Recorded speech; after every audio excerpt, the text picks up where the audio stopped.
لله الحمد لله نحمده ونستعينه ونستغفره ونؤمن به ونتوكل عليه ونعوذ بالله من شرور أنفسنا ومن سيئات أعمالنا من يهده الله فلا مضل له ومن يضلله فلا هادي له ونشهد أن لا إله إلا الله وحده لا شريك له ونشهد أن سيدنا ونبينا محمدا عبده ورسوله صلى الله عليه وسلم. أما بعد، عن عقبة بن عامر رضي الله تعالى عنه قال: خرج رسول الله صلى الله عليه وسلم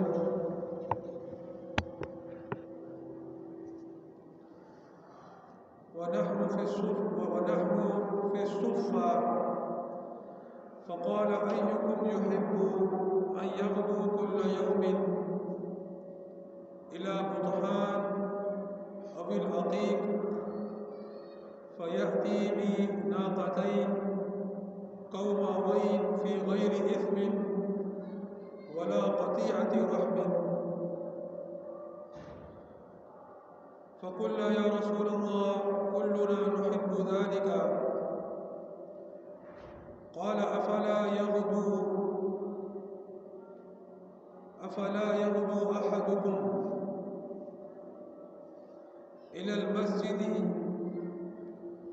فيعلم أو يقرأ آيتين من كتاب الله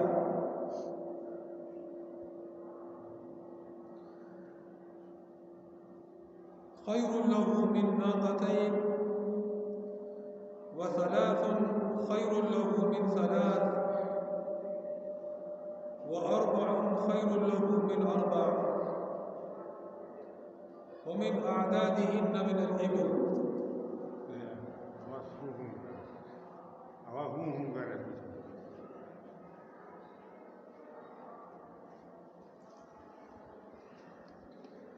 صحیح مسلم کی حدیث ہے.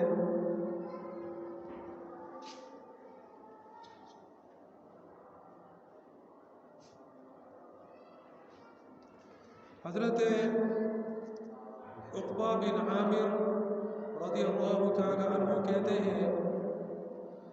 کہ نبی کریم صلی اللہ علیہ وسلم تشریف لائے. ہم لوگ صفہ میں بیٹھے تھے. آپ نے فرمایا کہ تم میں سے کون شخص اس کو پسند کرتا ہے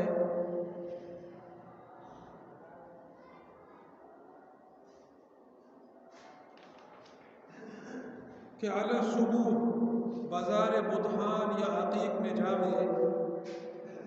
اور 2 اونٹنیاں عمدہ سے عمدہ بنا قسم کے گناہ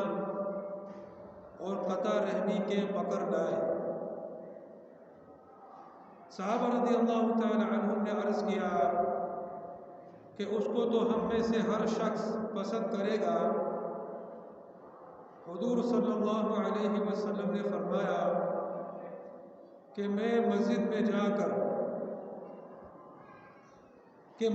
جا کر 2 آیتوں کا پڑھنا یا پڑھا دینا،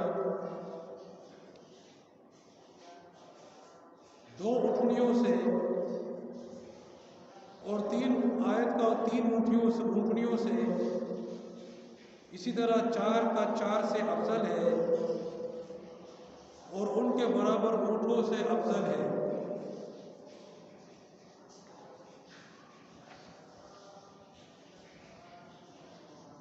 عن ابي سعيد رضي الله تعالى عنه قال: قال رسول الله صلى الله عليه وسلم: يقول الرب تبارك وتعالى: من شغله القرآن عن ذكري ومسألتي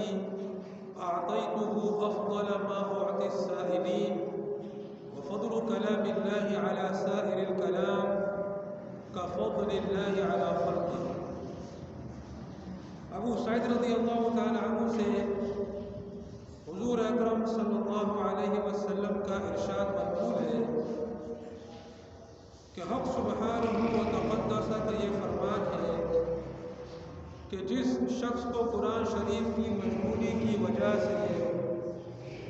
ذکر کرنے اور دعائیں مانگنے کی فرصت نہیں ملتی، اس کو سب دعائیں مانگنے والوں سے زیادہ عطا کرتا ہوں، اور اللہ تعالی شانہ کے کلام کو سب کلاموں پر ایسی ہی فضیلت ہے جیسی کہ خود حق تعالی شانہ کو تمام مخلوق پر۔ اس حدیث کو ترمذی نے نقل کیا ہے اور دارمی نے اور بیہقی نے، اور جو پہلی حدیث تھی اس کو مسلم نے اور ابو داؤد نے نقل کیا ہے۔ دونوں حدیثیں قرآن شریف کی فضیلت اور اہمیت کے بارے میں۔ جو دوسری حدیث پڑھی گئی اس میں رسول پاک صلی اللہ علیہ وسلم فرماتے ہیں یقول رب تبارک و تعالی، کہ رب تعالی فرماتے ہیں، یعنی یہ حدیث قدسی ہے۔ حدیث قدسی اس حدیث کو کہتے ہیں جو نبی اکرم صلی اللہ علیہ وسلم براہ راست اللہ پاک کی زبانی، یعنی اللہ پاک کے ارشاد کو نقل کرتے ہیں۔ زبانی سے مراد ارشاد ہے، کیونکہ زبان وغیرہ سے تو اللہ پاک ہے۔ تو یہاں پر چونکہ یہ فرمایا کہ رب تعالی فرماتے ہیں، براہ راست فرمایا، اپنے مفہوم میں اس کو بیان نہیں کیا ہے۔ جو دیگر احادیث ہوتی ہیں ان کے معانی و مفہوم اللہ کی طرف سے ہوتے ہیں، لیکن تعبیر اور سمجھانا الفاظ وغیرہ یہ نبی اکرم صلی اللہ علیہ وسلم کے ہوتے ہیں۔ اور جو حدیث قدسی ہوتی ہے اس میں براہ راست اللہ پاک کے ارشاد کو نقل کرتے ہیں۔ تو اللہ تبارک و تعالیٰ فرماتے ہیں کہ جس کو قرآن شریف کی مشغولی کی وجہ سے، یعنی وہ قرآن شریف پہ اتنا مشغول ہے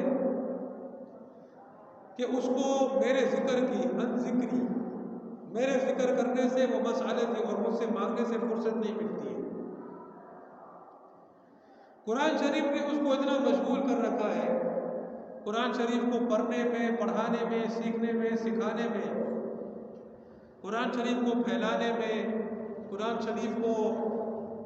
اللہ کی زمین پر نافذ کرنے میں وہ لگا ہوا ہے،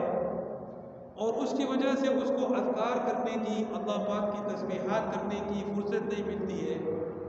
اللہ پاک سے دعائیں مانگنے کی فرصت نہیں ملتی ہے۔ تو اللہ پاک فرماتے ہیں اعطیتہ افضل ما اعطی السائلین، کہ میں اس کو سب، یعنی کہ جو بہترین، جو سب سے افضل میں جو دیتا ہوں مانگنے والوں کو، اس کو میں وہ دوں گا۔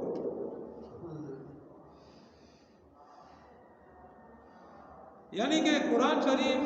اللہ کے نزدیک اتنا اہمیت ہے اس کی، قرآن شریف کی، وہ اللہ کا کلام ہے، اپنا کلام ہے اس کا، کہ اگر دیگر تسبیحات اور اللہ سے دعائیں مانگنا بھی اگر آدمی قرآن شریف کی وجہ سے اگر چھوڑ دیتا ہے تو اللہ پاک خود جو ہے وہ اس کے حاجتوں کو پورا فرماتے ہیں، اور جو سب سے بہترین، سب سے افضل جو مانگنے والوں کو عطا کرتے ہیں وہ اس کو عطا فرماتے ہیں۔ تو یہاں پر قرآن شریف نے اس کو اتنا مشغول کر دیا کہ وہ بیچارہ تسبیحات کرنے سے بھی رہ گیا، اذکار کرنے سے بھی رہ گیا، دعائیں مانگنے سے بھی رہ گیا، اور آج جو ہے ہمیں دنیا نے اتنا مشغول کر رکھا ہے کہ ہم قرآن شریف کو وقت ہی نہیں دیتے۔ ایک طرف اس کا حال ہے جس کو قرآن شریف نے اتنا مشغول کیا کہ، یعنی کہ قرآن شریف بھی دینی کام ہے، اللہ کی عبادت ہے، اللہ سے مانگنا بھی اللہ کی عبادت ہے، بلکہ حدیث میں ہے کہ الدعاء مخ العبادت، الدعاء هو العبادت، کہ دعا عین عبادت ہے، دعا عبادت کا مغز ہے، جوہر ہے، یعنی اتنی اہم عبادت ہے دعا کرنا، اللہ سے مانگنا، اور اللہ کے اذکار، اللہ کو یاد کرنا، اللہ پاک کیا فرماتے ہیں فاذکرونی اذکرکم، تم مجھے یاد کرو میں تمہیں۔ اللہ پاک تو کوئی چیز بھولتا نہیں ہے، یاد کرنے سے مراد یہ ہے کہ اللہ پاک اس کو نوازے گا، اپنی رحمت کے ساتھ اس کو یاد کرے گا۔ تو اتنی اہم عبادت، لیکن قرآن شریف پڑھنے پڑھانے سیکھنے سکھانے پھیلانے نافذ کرنے اس عبادت میں لگا ہوا ہے، تو دوسری ان اہم عبادتوں سے وہ رہ گیا، اس کو خاطر خواہ نہیں کر سکا، تو اللہ پاک اس سے ناراض نہیں ہوں گے، بلکہ اس کو بہترین عطا فرما دیں گے۔ اور آج ہمارے بھائیوں ہمارا حال یہ ہے کہ قرآن شریف کے لیے ہمارے پاس فرصت نہیں ہے، ہم دنیا کے اندر اتنے لگے ہوئے ہیں اپنی باتوں میں، اپنی فضول چیزوں میں، یہاں وہاں بیٹھنے میں اور گپے لگانے میں اور جو ہے موبائل کو دیکھنے میں اور ٹی وی کو دیکھنے میں اور جو ہے وہ کمانے میں ایسے لگے ہوئے ہیں کہ قرآن شریف کو وقت دینے کی ہمارے پاس فرصت نہیں۔ تو ہمارا کیا حال ہے؟ آج ہمارے سامنے ہے میرے بھائیوں ہمارا حال، ہم دعا مانگتے ہیں، ہماری دعا قبول ہوتی ہے، ہماری پریشانیاں دور ہوتی ہیں، ہمارے مسائل حل ہوتے ہیں، تو ہم سوچیں جب یہ چیزیں نہیں ہوتی تو ہم دنیاوی اسباب کی طرف دیکھتے ہیں، بھائی پریشانی حل نہیں ہو رہی ہے، ہاں فلانی چیز میسر نہیں ہے، فلانی چیز میسر نہیں ہے، دنیا کی چیزوں کی طرف نگاہ جاتی ہے، جو ان اسباب کو پیدا کرنے والا ہے، جو ان اسباب کا مالک ہے، اس کی طرف نگاہ نہیں جاتی۔ اور پھر فرماتے ہیں وَفَضْلُ كَلَامِ اللَّهِ عَلَى سَائِرِ الْكَلَامِ كَفَضْلِ اللَّهِ عَلَى خَلْقِهِ، کہ اللہ کے کلام کی فضیلت تمام کلاموں پر ایسی ہے کہ جیسے اللہ کی فضیلت ہے اس کی مخلوق پر، جیسی اللہ سبحانہ و تعالیٰ کی فضیلت ہے اس کی مخلوق پر، جائے کوئی مقابلہ ہی نہیں ہے،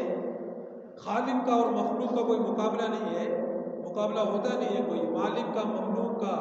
خدا کا بندے کا کوئی مقابلہ نہیں، تو اسی طرح اللہ کے کلام کا اور اس کی مخلوق کا کوئی مقابلہ نہیں، وہ اللہ کا کلام ہے۔ اور یہاں سے ہمیں یہ بات بھی سمجھ لینی چاہیے کہ اگر کوئی دینی کتاب بھی ہو لیکن اللہ کے کلام کا اس سے کوئی مقابلہ نہیں۔ میں نے پہلے بھی کہا تھا کہ بعض جگہ ایسے واقعات ہوئے کہ جو امام صاحب ہے وہ درس قرآن کرنا چاہتا ہے عشاء کے بعد، جب لوگ زیادہ ہوتے ہیں، کیونکہ لوگ فجر میں تو کتنے لوگ سوئے ہوئے ہوتے ہیں اور بڑا کبیرہ گناہ ہے یہ، پھر ظہر عصر مغرب میں کام پر، پھر عشاء کے وقت آ جاتے ہیں تو مسجد بھر جاتی ہے، تو اس وقت امام صاحب چاہتا ہے کہ درس قرآن کرو، لیکن بعض لوگ چاہتے ہیں کہ ہم جو ہے وہ کسی اور چیز کی تعلیم کریں، تو اگرچہ کہ وہ تعلیم بھی دینی تعلیم ہو، لیکن وہ جو کتاب پڑھیں گے وہ بہرحال ایک انسان کی لکھی ہوئی ہوگی۔ اللہ کا کلام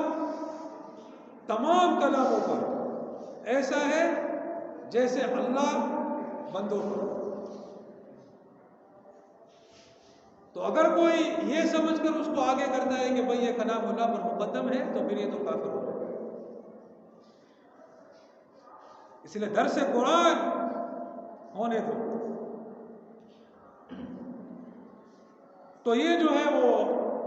ایک حدیث میں نے پڑھی جس کو ترمذی نے اور دارمی نے نقل کیا۔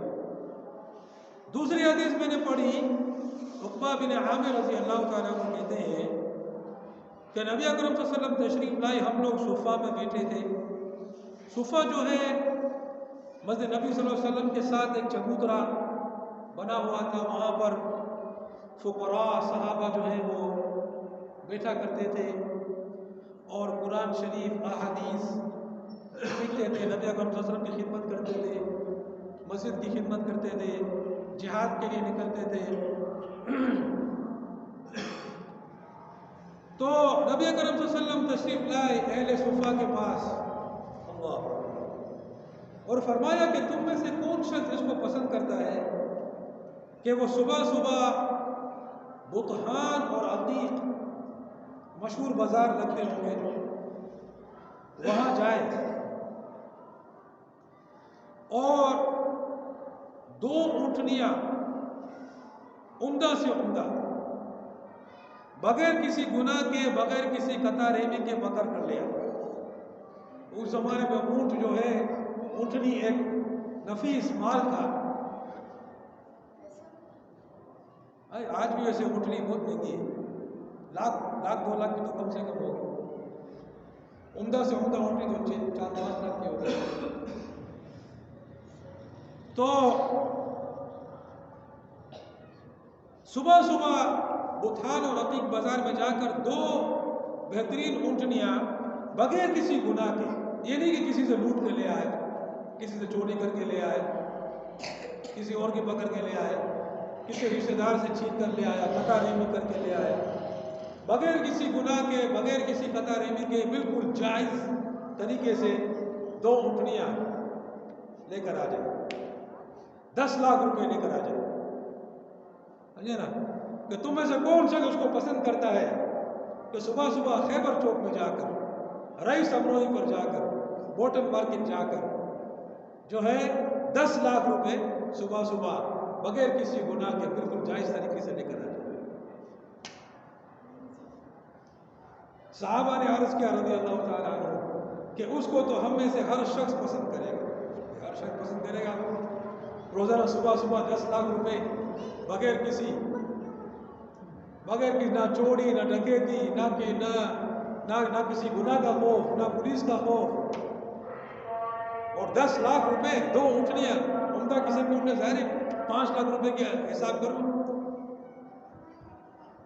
10 لاکھ روپے، اب 10 لاکھ روپے تو وہ پورے سال میں وہ آرام سے گزار سکتا ہے، 10 سال میں تو پورے سال آرام سے گزر سکتا ہے، یہاں پہ تو ایک دن کی بات ہو رہی ہے، وہ تو پھر سمجھ لو کہ ارب پتی بن جائے گا، بنگلے شنگلے سب اس کے پاس آ جائے گا کچھ ہی عرصے میں۔ تو صحابہ نے اس کے ہم ہر شخص اس کو پسند کرتے ہیں بھائی، اگر اللہ پاک اس طرح دے رہا ہے تو۔ حضور صلی اللہ علیہ وسلم نے فرمایا کہ مسجد میں جا کر 2 آیتوں کا پڑھنا، 2 آیتوں کا پڑھنا یا پڑھا دینا 2 اونٹنیوں سے، اور 3 آیت کا 3 اونٹنیوں سے، اس طرح 4 کا 4 سے افضل ہے اور ان کے برابر اونٹوں سے افضل ہے۔ اب یہ سمجھانے کے لیے ارشاد فرمایا، ورنہ سارے عالم کا کی کوئی حیثیت نہیں ہے قرآن شریف کے ایک نقطے کے مقابلے میں، یہ سمجھانے کے لیے، ورنہ سارے عالم کی کوئی حیثیت نہیں ہے قرآن شریف کے ایک نقطے کے مقابلے میں۔ یہاں سمجھانے کے لیے فرمایا کہ بھائی تم صبح صبح خیبر چوک چلے گئے اور وہاں پر جو ہے صبح صبح بغیر کسی محنت کے، بغیر کسی کام کے، بغیر وہاں پر خواری کرنے کے، نہ اوپر کوئی ٹھیلا لگایا، نہ اوپر کچھ، اور 10 لاکھ روپے لے کر آ گئے اپنے گھر میں۔ اللہ اکبر، 2 عمدہ سے عمدہ اونٹنیاں پکڑ کر لے آئے۔ اب صحابہ کرام رضی اللہ تعالیٰ عنہ اس وقت یہ حدیث سنی تو اب جو ہے نبی اکرم صلی اللہ علیہ وسلم کا مقصد کیا ہے کہ ان کو قرآن شریف کی آیت کی طرف ان کی توجہ لے کر آنا، ٹھیک ہے، کہ تم 2 آیتیں پڑھ لو، یہ 2 اونٹوں سے افضل ہے، تم 2 آیتیں پڑھ لو یہ 2 اونٹوں سے افضل ہے، 3 سے 4 سے 100 آیتیں پڑھو تو 100 سے افضل ہے۔ اور میں نے کہا کہ یہ صرف سمجھانے کے لیے ہے، ورنہ قرآن شریف کا ایک نقطہ پڑھنا پورے عالم سے اس کا پورے عالم کی کوئی حیثیت نہیں۔ تو صحابہ رضی اللہ تعالی عنہ تو وہ تو قرآن شریف پڑھنے پڑھانے میں سیکھنے سکھانے میں لگے ہوئے تھے۔ اہل صفا کے لوگ ان کا تو وہ تو ظاہر کام کاج بھی نہیں کرتے تھے، وہی چبوترے میں وہاں پر مقیم ہوتے تھے اور قرآن شریف سیکھنا سکھانا، احادیث سیکھنا سکھانا، جہاد کے لیے نکلنا، نبی اکرم صلی اللہ علیہ وسلم کی خدمت کرنا، مسجد نبی صلی اللہ علیہ وسلم کی خدمت کرنا، یہ ان کا مشغلہ ہے۔ تو ان کو نبی اکرم صلی اللہ علیہ وسلم نے یہ حدیث بیان کی۔ اب ہمارا کیا حال ہے؟ ہمارا حال یہ ہے کہ ہم صبح کو آتے ہی نہیں ہیں فجر کے 2 آیتیں پڑھ رہت کو، جب آئے گا تو پڑھے گا، جب آئے گا ہی نہیں تو صبح آتے ہی نہیں ہے فجر میں، صبح اٹھتا ہی نہیں ہے، وہ بستر سے نکلتا ہی نہیں ہے بستر میں۔ اور ابھی تو سردیوں کا موسم ہے، اس میں تو جو نکلنے والے تھے شاید وہ بھی کم ہو گئے۔ سردی میں نکلنا، صبح کو تو سردی میں تھوڑی زیادہ ہوتی ہے، ٹھنڈ زیادہ ہوتی ہے، اور گیس تو ہے نہیں، گیس سے تو ہم لوگ خالی ہو گئے۔ پاکستان جو ہے اس کو گیس سے خالی کر دیا، اور ایسا ہی ہوگا جب ہم ظالم کے ہاتھوں کو نہیں پکڑیں گے اور اس کو حق بات کی طرف کھینچ کے نہیں لائیں گے تو پھر ایسا ہی ہوگا۔ حدیث میں کیا فرمایا کہ اگر تم امر بالمعروف اور نہی عن المنکر نہیں کرو گے اور ظالم کے ہاتھ کو نہیں پکڑو گے اور اس کو حق بات کی طرف کھینچ کے نہیں لاؤ گے تو تم پر ویسی ہی لعنت ہوگی جیسی بنی اسرائیل پر لعنت ہوگی، اور تمہارے قلوب بھی خلط ملط کر دیے جائیں گے۔ تم دعائیں مانگو گے، تمہاری دعائیں قبول نہیں ہوگی، تم وحی کی برکات سے محروم ہو جاؤ۔ کیا کرنا ہے؟ ظالم کے ہاتھ کو پکڑنا ہے۔ میں کتنے جماعت والوں کے پاس، میں کتنوں کے پاس گیا، میں نے ان سے کہا بھائی میری ایسی، میں نقد تیار ہوں، میری ایسی جماعت کی تشکیل کرو جو اس حدیث پر عمل کرے، ظالموں کے ہاتھ کو پکڑے، نیکی کا حکم کرے، منتیں نہیں کرے، حکم کرے، اور ان کو ظالم کو کھینچ کر لائے۔ جب میں وہ یہ حدیث ان کو بیان کرتا ہوں اور کہتا ہوں مجھے اس جماعت میں نکالو تو وہ مجھ سے بات کرتے ہیں، بولتے بھائی یہ اس پر یہ تو کبھی سوچا ہی نہیں ہوگا ہم نے کہ ایسا بھی کوئی بندہ آئے گا ہم تو یہ میٹھے میٹھے وہ کیا آسانی والے وہ کام کرتے ہیں، یہ تو ظالموں کے ہاتھ پکڑنے والی بات کر رہے ہیں بھائی، بہت بڑی۔ تو میں نے کہا پھر ہم سب لعنت کا شکار ہو گئے۔ حدیث کو اگر پڑھیں گے، تعلیموں میں عمل نہیں ہوگا تو حدیث میں ہے کہ وہ آدمی جو ہے جہنم میں گدھے کی طرح گھومے گا۔ لوگ اس کے پاس آئیں گے کہ تو ہمیں نیکی کا حکم دیتا تھا، برائی سے منع کرتا تھا، بولے گا میں تم لوگ کرتا تھا، خود میرا کوئی عمل نہیں تھا اس پر۔ وہ جہنم میں گھومے گا گدھے کی طرح۔ تو بھینس تو ہے نہیں، صبح صبح ٹھنڈ ہوتی ہے ایک دم، تو مسجد میں آنا ہی نہیں ہے، فجر کے لیے اٹھنا ہی نہیں ہے، 2 آیتیں پڑھنا تو بہت دور کی بات ہے۔ اور پہلی حدیث جو میں نے پڑھی اس میں اللہ تبارک و تعالیٰ فرماتے ہیں کہ جس کو میرے قرآن نے اتنا مشغول کر دیا کہ اس کو مجھ سے مانگنے کی فرصت نہیں ہے، میرے اذکار، میرے تسبیحات یعنی قرآن کے علاوہ جو ہے وہ کرنے کی فرصت نہیں ہے، میں اس کو سب سے زیادہ دوں گا۔ آج میرے بھائیو قرآن شریف کو ہم کوئی ٹائم دیتے ہی نہیں، بال سفید ہو گئے،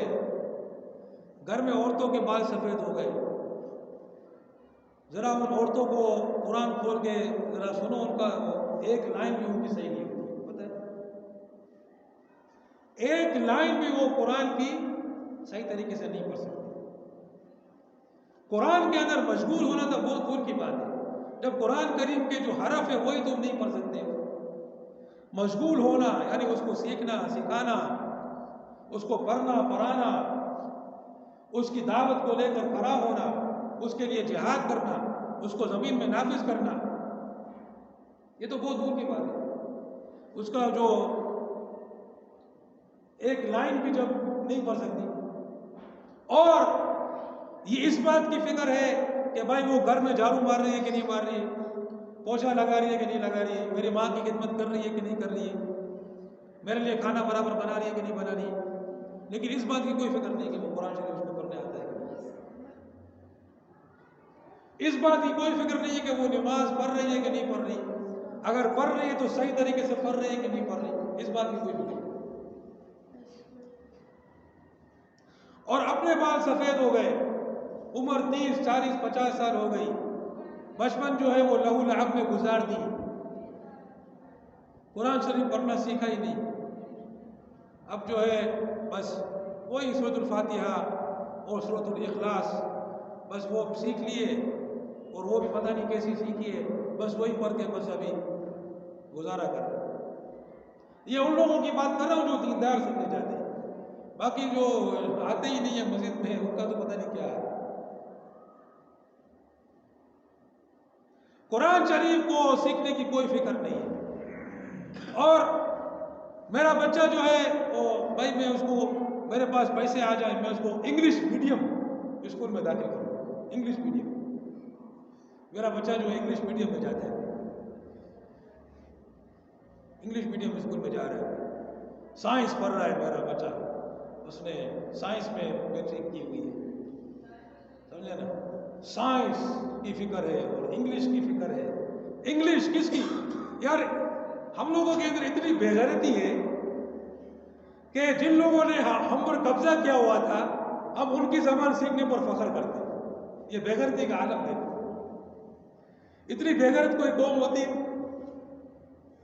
یعنی ایسا بے غیرت ہم کو بنا دیا ہے کہ جن لوگوں نے ہم پر قبضہ کیا تھا، ہمارا قتل عام کیا تھا اور ہمارے سارے خزانے لوٹ کے چلے گئے، پورے برے صغیر کو خالی کر دیا، ہم ان کی زبان سیکھنے پر فخر کرتے ہیں۔ اور کتنے لوگ ہیں جو ان کے لباس پہننے پر فخر کرتے ہیں، جینز اور بلو ڈینم اور فلانی اور دماغی لیتے ہیں، اور ذرا حجام کے پاس جاؤ تو وہاں پر گوروں کی تصویریں لگی ہوتی ہیں، اور جو الٹے سیدھے شمال جنوب میں جو اس کے بال جا رہے ہوتے ہیں،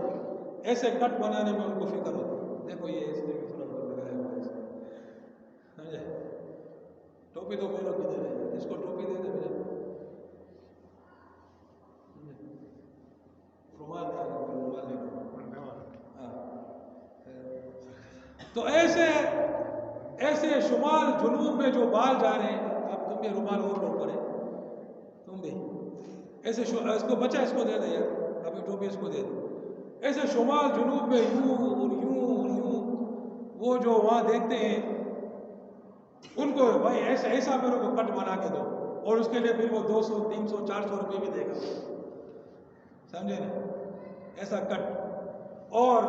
حضور پاک صلی اللہ علیہ وسلم کا ارشاد کہ مجھے میرے رب نے حکم دیا کہ میں داڑھی کو بڑھاؤں،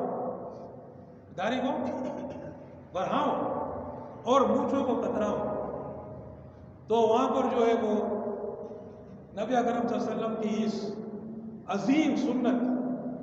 اور یہ سنت تو میں اس لیے کہہ رہا ہوں کہ طریقہ ہے، مگر داڑھی تو واجب ہے، تمام انبیاء کرام کا طریقہ، اس کو وہ ذبح کرے گا اور اس میں اس کو پیسے بھی دے گا، یا پھر اس کو ایسے یوں داڑھی رکھے گا، داڑھی تو ہے ہی نہیں نا، وہ یوں اتنے بال ہو گئے، پھر یہاں سے یوں پتہ نہیں کیا، اس کو اس پر ٹائم بھی ضائع کرے گا، پیسے بھی ضائع کرے گا، سمجھے، اور یہ چیز ذبح کر کے نکلے گا۔ اور بعض جو ہیں اپنے آپ کو دیندار سمجھنے والے، وہ اتنی داڑھی رکھتے ہیں یوں، یہ جلد سے چپٹی ہوئی ہوتی ہے، وہ ایسی داڑھی کی کوئی وہ حیثیت نہیں ہے، سمجھے، کم سے کم جو داڑھی ہے وہ 1 مشت کی ہوتی ہے، کم سے کم وہ 1 مشت کی ہوتی ہے، یہ کم سے کم ہے، یوں چمٹی ہوئی داڑھی لگیں گے، سمجھ رہے ہیں کہ ہم جو ہے داڑھی کے فرض کو پورا کریں، ایک مستقل گناہ کے اندر. تو ایسی بے غیرتی، اللہ اکبر، کہ جس نے تم کو غلام بنایا، تم پر قبضہ کیا، تمہیں شکست فاش دی، تمہیں دباؤ برباد کر دیا، اور آج بھی اس کا نظام قائم ہے. آج بھی وہی برطانوی قانون، وہی برطانوی نظام، وہی انگریزوں کا سسٹم چلا آ رہا ہے، اور اس کی تقلید میں خوش، اس کی تقلید میں خوش. لوگ فخر کرتے ہیں، بھائی میں انگلینڈ سے پڑھ کر آیا ہوں، میں امریکہ سے، ہارورڈ، آکسفورڈ. نعوذ باللہ من ذالک، توبہ استغفر اللہ، لا حول ولا قوت الا باللہ. ایسے بے غیرتی ہمارے. تو یہ سارے کام کرے گا، لیکن قرآن شریف جو اللہ کا کلام ہے اس کی طرف توجہ نہیں ہے. ہاں اگر کوئی فیل ہو رہا ہے، بچہ فیل ہو رہا ہے، چلو یار اب اس کو مدرسے میں ڈالو یار، کسی کام کا نہیں ہے، فالتو ہے یار یہ، سمجھے نا. وہ دیکھو وہ ذہین ہے، ہر کلاس میں فرسٹ آ رہا ہے، اس کو آگے بڑھنا ہے، اس پر پیسے خرچ کرنے ہیں، کام کا تو وہ ہے. یہ تو نکما ہے، چلو اس کو مدرسے میں ڈالو، یا مدرسے میں جا، یا پھر میں کسی جو ہے وہ میکینک کے پاس کو بٹھاتا ہوں، کچھ کام کاج سیکھ. نکما ہے تو، یعنی جو بیکار چیز ہے نا، جو فصل کے اندر جو بیکار جو فصل ہوتی ہے، بیکار پودا جو ہوتا ہے نا، اس کو وہاں پھینکتے ہیں. بھائی یہ کباڑ ہے، کباڑ کا مال ہے، یہ کباڑ کرنا ہے اس کو. نعوذ باللہ من ذالک، توبہ استغفر اللہ، لا حول ولا قوت الا باللہ. یہ حالت ہماری. تو پھر اللہ کی لعنت ہم پر نہیں ہوگی تو کیا ہوگا؟ ہم پر جو عذاب آ رہا ہے ابھی، وہ نہیں آئے گا تو کیا ہوگا؟ میرے بھائیوں، اس قرآن کو کب ہم اہمیت دیں گے؟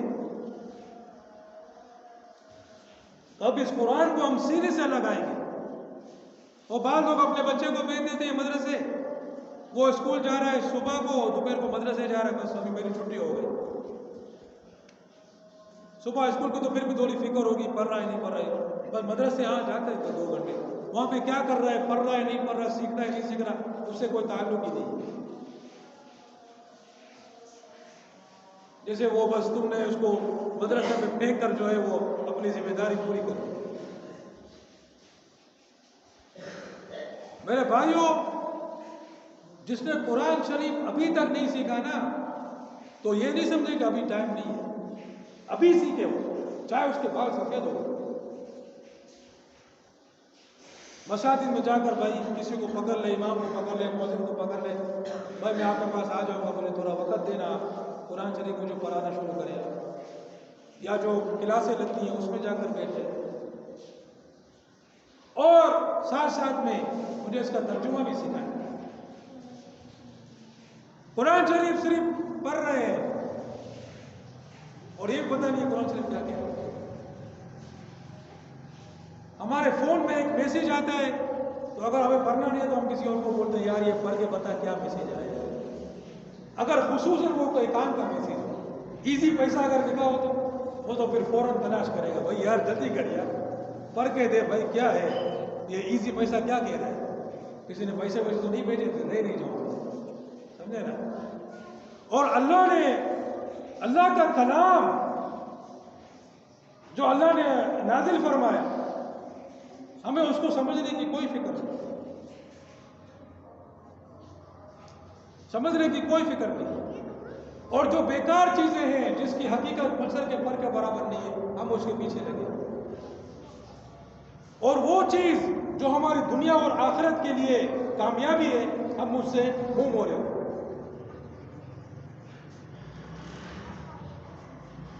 تو میرے بھائیوں، خود بھی قرآن شریف کو پڑھنا ہے، یہ نیت کر لو، عزم کر لو اور یہ کام شروع کر دو. خود بھی پڑھنا ہے، سیکھنا ہے، دوسروں کو بھی سکھانا ہے، اس کو زمین پر نافذ کرنا ہے، اپنے بچوں کو سکھانا ہے. سمجھے نا. اپنے بچوں کا اصل یہ ہو کہ بھائی ان کو دین کی تعلیم دینی. دنیا کی تعلیم تھوڑا اس کا سائنس میتھمیٹک وغیرہ پڑھا دیا, چلو دنیا میں تھوڑا چل سکے. اصل جو توجہ ہو دین کی طرف, کہ اس کو قرآن شریف, اس کو احادیث, یہ اس کو آنی چاہیے.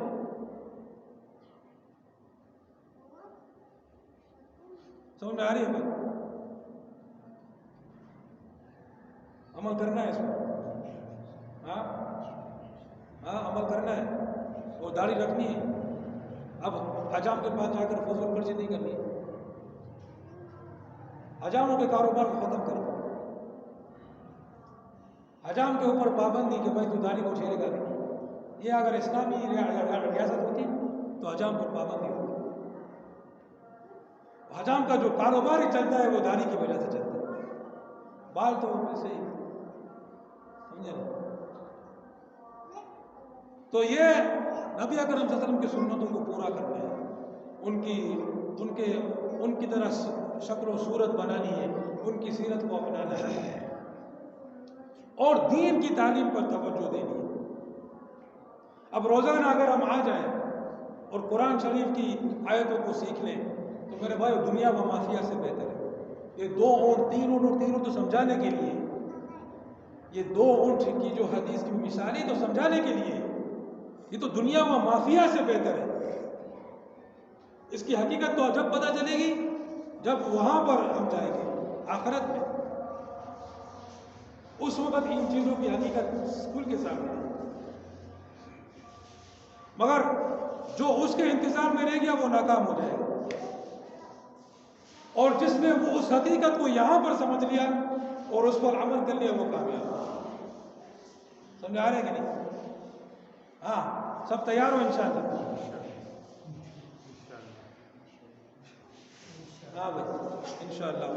اللہ پاک عمل کرنے کی توفیق.